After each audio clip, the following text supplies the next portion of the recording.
Hey everyone, my name is Jason Lenny and I'm the product director for CI/CD here at GitLab. Today I'm going to be talking about what we've got coming up for our Verify group, and in particular the continuous integration team, which focuses on CI pipelines and all of the great components that go into making those pipelines work well, which are then used by CD and other parts of the GitLab application. So there's four main issues that make up this release that are most important. The first is allowing CI/CD mirroring to handle GitHub forks. The second is allowing needs, the DAG keyword, to handle jobs in the same stage. An allow failure action for pipeline rules, and supporting includes via artifacts.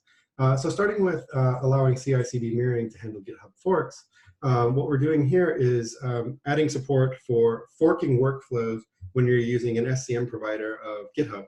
Right now, CI won't run if you're operating on a fork that's on GitHub, but we're changing that so that that works, and we'll support more kinds of forking workflows, which of course are super common in open source and other development models. Allowing needs to refer to a job in the same stage. So if you're not familiar with our directed acyclic graph implementation within GitLab CI, you can now break the way that all of the dependencies work within a pipeline. So if you're used to working with a normal pipeline, you know that your first stage will run, everything within that stage will run simultaneously. When all of those are finished, it will start the next stage, and so on. With needs, you can break that. You can build relationships between individual jobs. At the moment, though, needs can only refer to a job that's in a previous stage, which handles the most basic use cases, but isn't as flexible as it needs to be in order to really handle the wide variety of DAG use cases out there.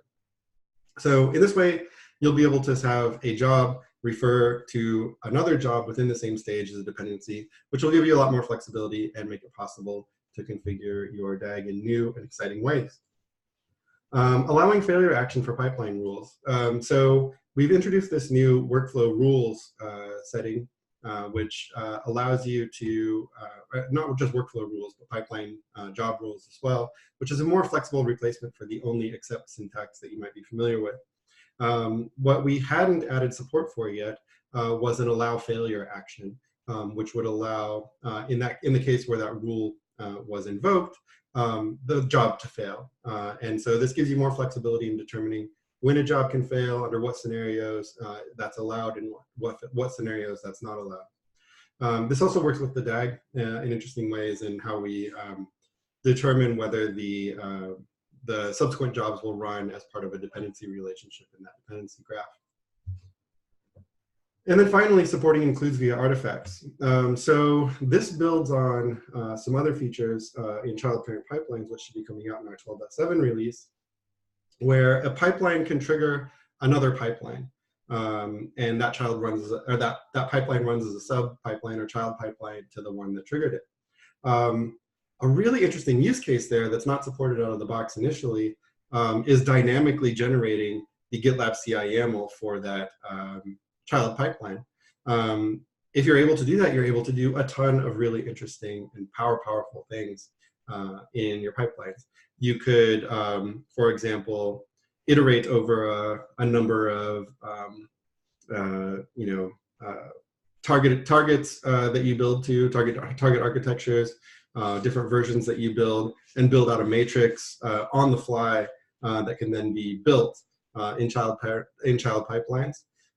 You could do any kind of customization where the pipeline starts, it needs to do some things, analyze what it has built, and then trigger a child pipeline to do something that's dependent on what it's done. So this feature, and the way this feature works is that it actually passes the include via an artifact from job to job. So you'll have the job that triggers the child pipeline, and it will get its GitLab CI YAML from an artifact from a previous job that ran, which you can see here. But this is just going to open up a world of powerful features within the GitLab CI YAML and GitLab CI. I'm excited to see what people build with this, and I think it's going to be really powerful. It's going to be a nice way to implement some of these things that's better than, for example, implementing a matrix keyword or something like that that would allow you to do matrix builds. This is just more powerful, flexible, easier to understand, and doesn't add to the complexity of the GitLab CI/YAML. So again, really excited to deliver this one, and can't wait to see what people build. Feel free to jump into the conversation on this one as well. Issue number is 35632. We would love to hear how you're going to use this in order to make sure that we can support those use cases. So hopefully you saw something in there that you liked. Again, we'd love to hear from you if you got any feedback on any of these items. And thanks for watching.